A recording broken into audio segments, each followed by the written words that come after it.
donde nos llevó la imaginación, donde con los ojos cerrados se divisan infinitos campos,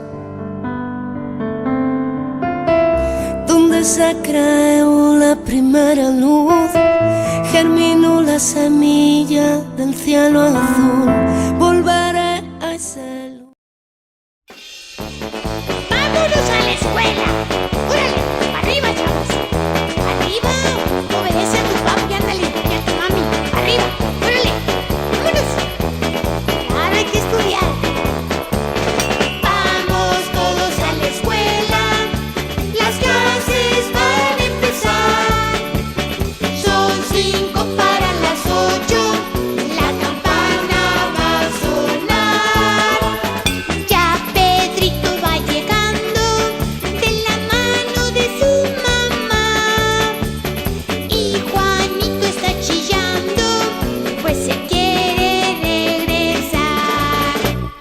Vamos todos a la escuela.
Me voy a la escuela, me levanto muy temprano, hago los deberes y ayudo a mi hermano. Tomo el desayuno que prepara mi mamá y con mis amigos voy contento a estudiar.